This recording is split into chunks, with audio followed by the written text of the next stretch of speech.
Hello, I'm Victoria. Welcome to my channel. Today I am going to be talking to you guys about a genre of books that is fairly new to me, but I've been really enjoying.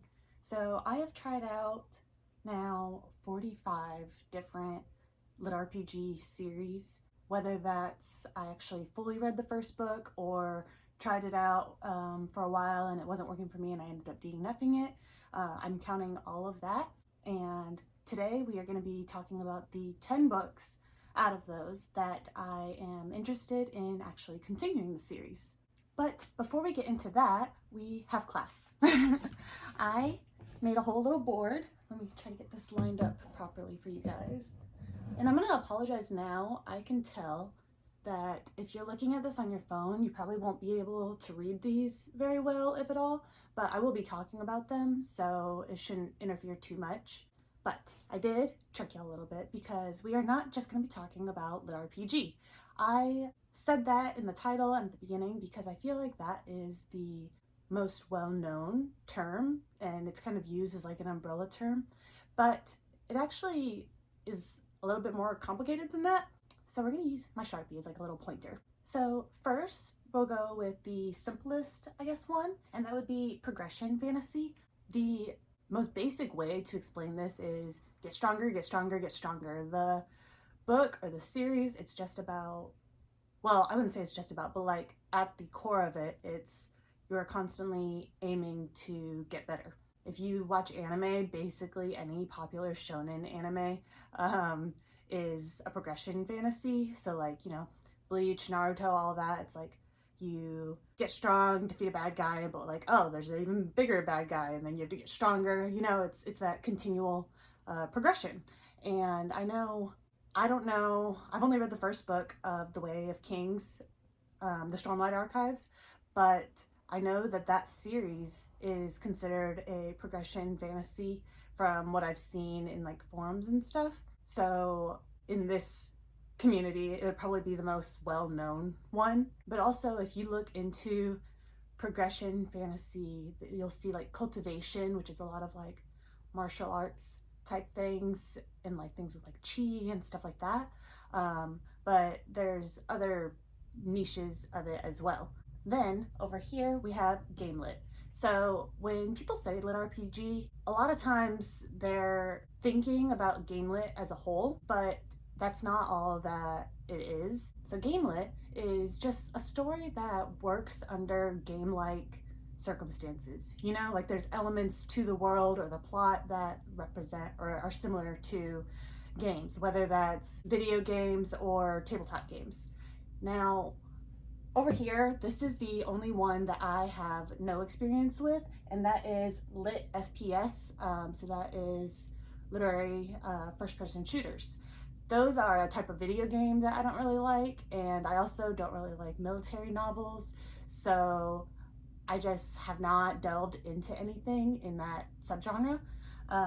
But then we have Dungeon Core. Dungeon Core is where the dungeon in the story, like in video games, you know, when you go invite a boss in a dungeon, that is kind of sentient or run by intelligent beings. So you'll see in some of them, there'll be the dungeon core itself is sentient, and by dungeon core, it's like kind of the soul or mind of the dungeon, and that is what's making the decisions and creating the dungeon. But then also you might see that there's kind of like an owner or guide or whatever that is the one running things, and it is not the dungeon itself, but it is the one controlling everything and making the different rooms and the monsters and stuff like that. So that would be Dungeon Core. As opposed to in other LitRPGs that aren't Dungeon Core, then the dungeons are really more a part of the earth or the magic itself, and there's not like a thought process to it. So next we have a deck builder, and so what this is a story where the magic system is with cards. I don't know if you've played Magic the Gathering, but if that isn't familiar to you, I feel like one that is pretty well known, even if you never messed with it, is Pokemon. You know, every card has a different ability, and in these worlds, the way that you would get stronger is by getting more cards or I can't talk. Sometimes it's by evolving the cards that you have, and so it's like kind of a level up of those skills. And last but not least, we have the most famous one, and that is LitRPG. From what I've seen online, actually like 90% of Gamelit novels are LitRPG, so it does make sense that this is the most well-known niche of it, you know? So LitRPG, that is a literary role-playing game. So what that means is that the game elements in the story resemble a role-playing game. Now there are a variety of ways that this can be done, but in my experience of the books that I've read and stuff, the easiest way to tell what you're dealing with is basically it's like, can you level up cooking? Now this doesn't have to actually be cooking, but it just means that your skills are like really varied and play into like different aspects of your life and stuff.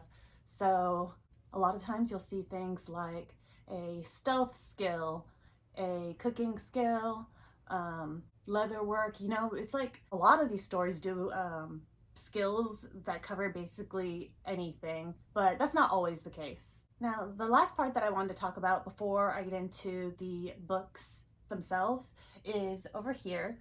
So these stories have kind of 3 different setups that you typically see starting out. So I have Born This Way, and so what I mean by that is the main character, when you start the story, their world that they're used to already has a system or a game aspect or cultivation or something. Like they are already used to this, expecting it, and are prepared. Next, we have Apocalypse. So this is typically people in our world, and then typically what happens is they get notified in some way by outside forces that their world is about to be integrated into the wider universe and join the system, and a lot of times it is a very difficult transition. In many stories that I've read that are apocalypse settings, very quickly a large portion of the population will be gone. But other times there'll be kind of like trials. It's like, this is gonna happen in a year, so let's see how well you guys can get used to things, you know? And then we have Isekai. So this is probably the one that anime watchers would be the most well known with, and that is just teleporting to another world. And this can be either done by the main character dying and then getting reborn, either a new life, like actually born, starting as a baby, or getting like they die and then they're put into another body, and so then they're like reborn into like an adult or a child or something. But it also could be that they didn't die, like they could still be alive and are just teleported to another world, whether that's into a book or an actual other world, like portal fantasy I think would fall under this. But yeah, so this is kind of like the gist of the basic information from what I've understood of it. I'm still fairly new, so I may have gotten some things wrong, and I'm sure there are subgenres that I don't even know about that aren't on here. But one last thing I want to say is LitRPG, the most well-known thing, is always Gamelit. Gamelit is not always LitRPG. A lot of the times, LitRPGs are progression fantasy, but progression fantasy does not have to be LitRPG, if that makes sense. Now, I guess I'll keep this up, that way as I'm talking about books, I can kind of point out which things I feel like they fall under. So first we have the Welcome to the Multiverse series by Sean Oswald. I would say that this one is apocalypse adjacent, just because of the fact that it's more of a prepping for the apocalypse rather than the apocalypse is here, if that makes sense. So our main character is a guy named Silas. His uncle died, and his family is due to inherit this estate and money and everything, but one of the conditions of this inheritance is that the oldest, I believe, male of the family must live out in the shed in the backyard for a year. And the main character's father has passed away, so he is the oldest. But he goes back there and finds out about this system, this portal, these other worlds, and is basically offered the opportunity to be a forerunner for Earth. So what's going on is, in a year from now, Earth is one of 5 planets that are going to be integrated into the system of the universe. And There is currently a competition going on between the Forerunners of Earth and those of the other planets. And at the end of this competition, their planet's ranking will decide what happens to it. So I want to say the top planet gets basically a really good situation. They're just going to be like kind of a part of everything, living large, getting to meet aliens and stuff.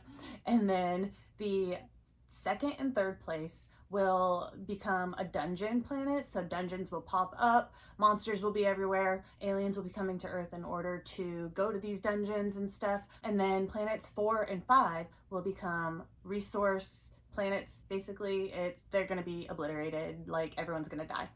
And this competition has been going on for a while. His uncle was one of the Forerunners, and everyone just thought he was crazy. Then when he passed, it's been a little while, and no one has taken his place until now, until the main character. And so Earth has fallen a little bit behind, and it is a rush to the finish line like this last year, like trying to get into as good of a position as they can. Hopefully first place, but at least second and third place are like, they can't fall down to fourth, or like it would be disastrous, right? Now, my experience reading this first book, I'm not sure how I felt about the character interactions between the Forerunners and stuff. I didn't really feel a connection to everything yet. I think it's possible I could later in the series, but the premise of the story, like the tension of trying to save the planet and this competition, all of that was really interesting to me, and I did like the main character, so I would definitely recommend this series. Next we have the Cradle series by Will White. I feel like this is one of like the most famous progression fantasy series out right now. Our main character is a guy named Lyndon, and he is the only person in his village who does not have the ability to use these like magical paths of sacred arts, think like chi, that everyone uses in his village. And this has outcasted him and brought like dishonor to his family and stuff, and it has left him with no power, so he's like getting bullied and no respect from the people in his community. His family is still loving and stuff, but he definitely faces a lot of community hardships. And he's a very cunning person. He does whatever he can to try to gain more power and respect, but it just feels like he's never making any progress. And then one day, someone from the heavens comes down, and he ends up being shown this like doom that is destined for his people, and he has to leave his village for the first time in his whole life and go basically on an adventure to see if there's some way for him to gain more power, because he's the only one that knows about this. And even with his hard life that he's had up to now, he cares about both his people and his home, and so it's an urgent journey for him. This story, I definitely see why this is like one of the big progression fantasies, because it's definitely much like underdog and just doing whatever you can to get stronger and stuff. I would say at the end of the first book, there's not quite as much character development as I like out of my stories, but there's still some there. But I feel like that's not quite the purpose of the book. It's definitely more of like adventure and like that aiming to get stronger, you know? So it does what it's supposed to do. So I would say if this is a subgenre that you're interested in, I would definitely look at this one. There is a secondary character that is introduced in the first book that I am really intrigued in, who I believe is going to become one of the main characters. I could be wrong about that, but I definitely want to see more of that character, so I am looking forward to the second book. Next we have Immortality Starts with Generosity by Plutus, and this is an isekai and a progression fantasy. Our main character wakes up in a new magical land in the body of a grown man, a noble named Chen Haoran, something like that, who is a lazy, entitled playboy noble that nobody likes and his employees fear. So not off to a great start.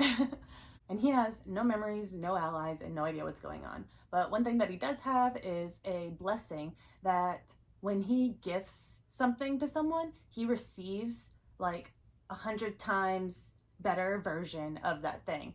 So like, just to make it easy, a monetary value. If he were to give $1, then he would receive $100, you know? But it's not just money that works with. It works with like whether that, like, it could be a strengthening thing, then rather than just a little bit stronger, it would make you like 100 times stronger than that original thing did, you know? So he has this cool blessing, and his first person he plans to try it out with is his new wife that apparently he is arranged to be marrying. I actually really like the main character in this story, and the relationship dynamic between him and his new wife was really interesting to see.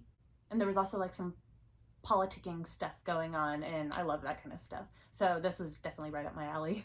Next we have the Book of the Dead series by either Renaz or Reno Z. I'm not sure quite how to do that last name. But our main character is this boy named Tyrion, and he is the son of 2 famous monster slayers.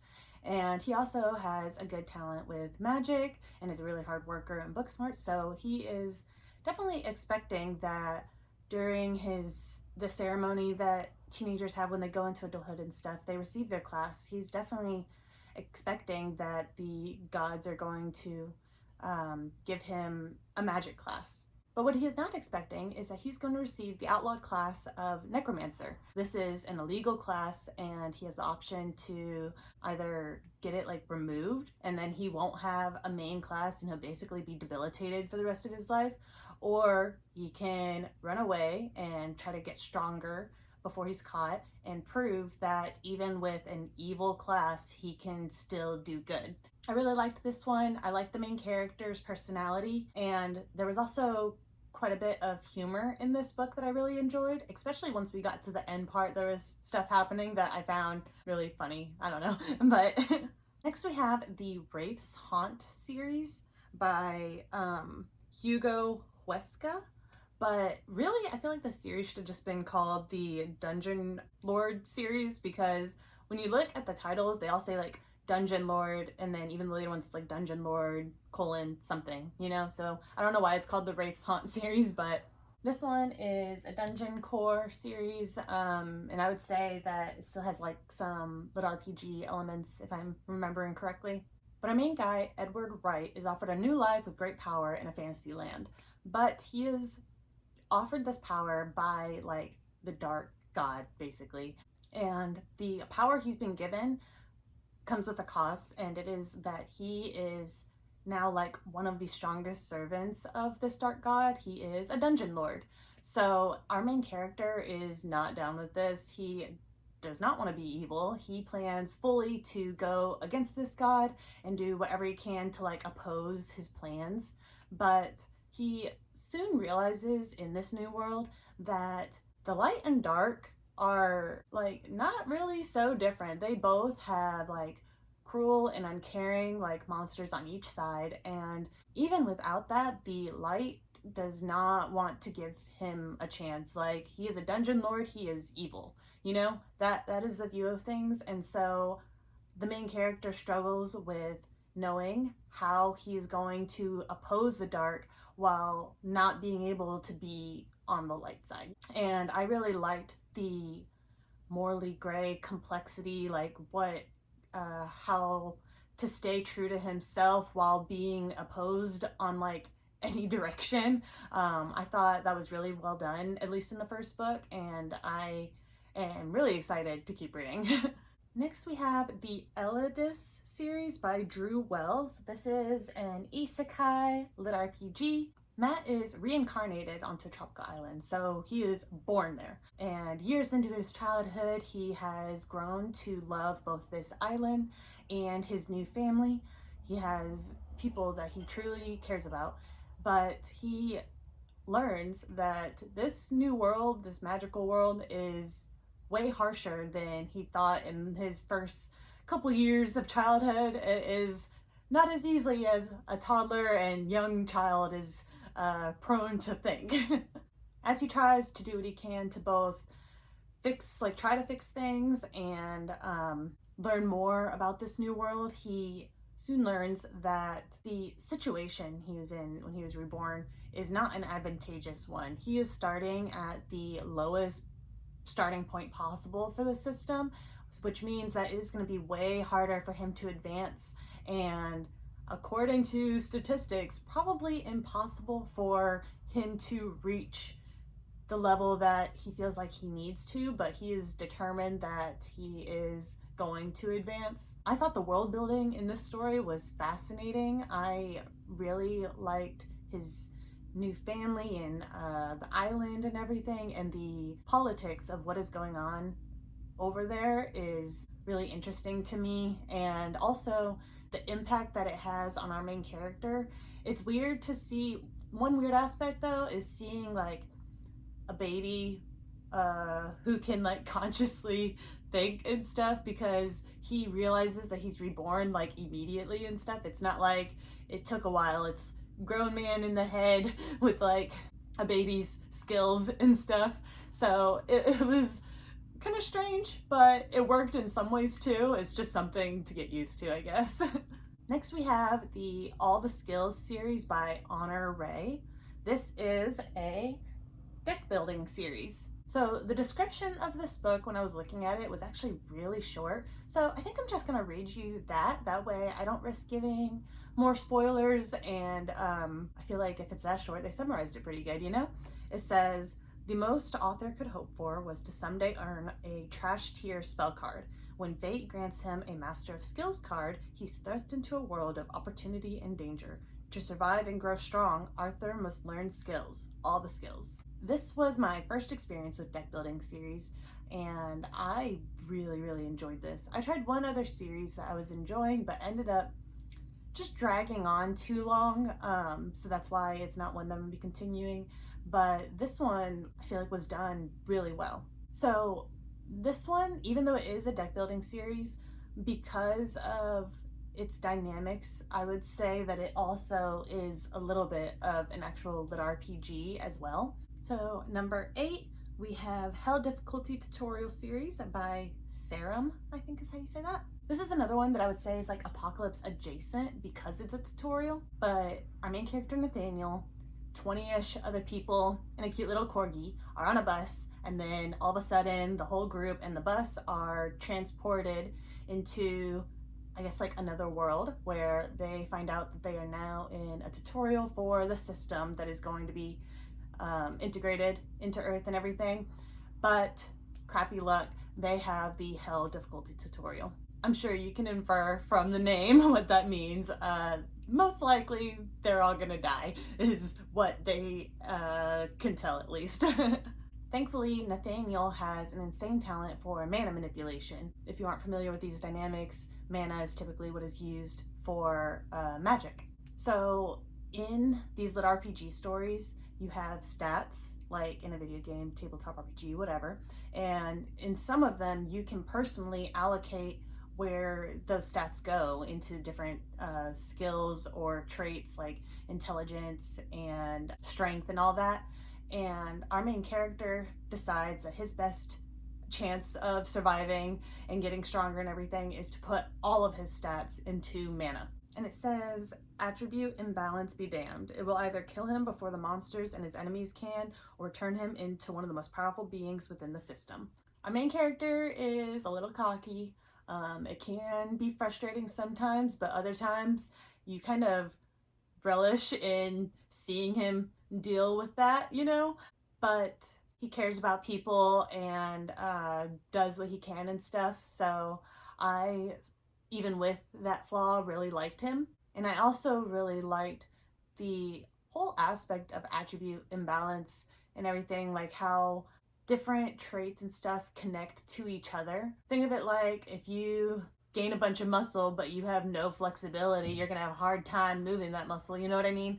Next we have the This Trilogy is Broken series by J.P. Valentine. This one is just a LitRPG, and it's actually a Born This Way one. This is probably one of my favorites. I just find it so funny throughout like the whole thing. So our main character's name is Abelia Green, and it's another one of those stories where when teenagers reach adulthood, then they go either to a ceremony or something, and they receive what their class is going to be.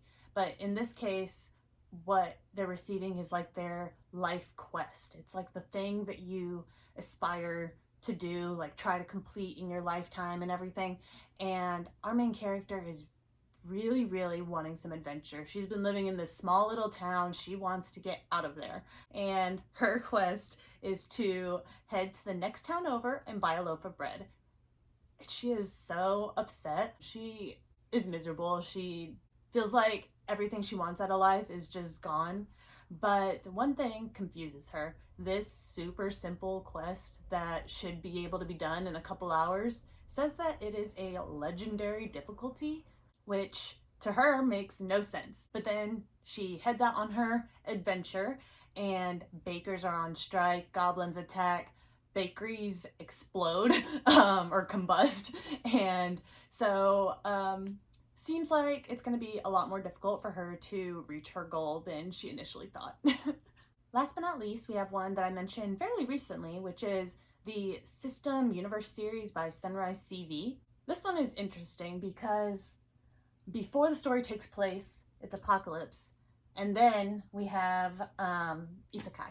So our main character, Derek, his world, our world, had the whole apocalypse thing happen, and 10 years go by, and he's kind of become a hermit. He lives out in a cabin in the woods, keeps to himself, doesn't really like interacting with people too much, but he decides to help someone out on what seems to be a fairly simple quest, and ends up getting transported to another world. And it also has a system, but his original stats, something wonky happens, and while he starts at this new place as level 1, he still keeps his old stuff, so he's like a crazy strong level 1 person. And it makes for some interesting conversations, I guess, with people that discrepancy between level and skills. And while he's there, he realizes that he might have made a mistake in the past with the distancing he did between him and the people around him and stuff. So he has this new goal, not necessarily an intentional goal, but he misses community. And so he starts interacting with people more and unintentionally finding himself helping out more and everything. And it is pretty sweet. He's definitely overpowered, so this is not one to go, I wouldn't say that this is one to go into if you're looking for like progression, fantasy, seeing them get stronger and stuff, because he starts out like super strong, and it's more like a cozy fantasy. But the character interactions in this are very sweet, so I would definitely recommend it if you are looking for a LitRPG that is cozy. I would also recommend This Trilogy is Broken series for something cozy too, even though it is like it's cozy in a different way, I guess. But I will say, for me, like romance, LitRPG seems to have a coziness or like a comfort to me that I think just comes from predictability. Like, you know what you're getting when you pick up a LitRPG series generally, and I have that same feeling with romance and stuff. So those are kind of like I don't have it in me to read a complex fantasy world in like my typical stuff that I pick up. So these are kind of like the things that I read where I want something fun, that won't be like work to read, but will still have a good story. And I actually find myself liking the stories of LitRPG more than a lot of the stories of like romance and stuff. So that's just been an interesting discovery of mine. But that is all of the 10 series that I plan to continue. I had a really great time making this video. I hope y'all enjoyed learning about this new subgenre that I find myself delving into. Thank you guys so much for watching. Have a great day. Bye.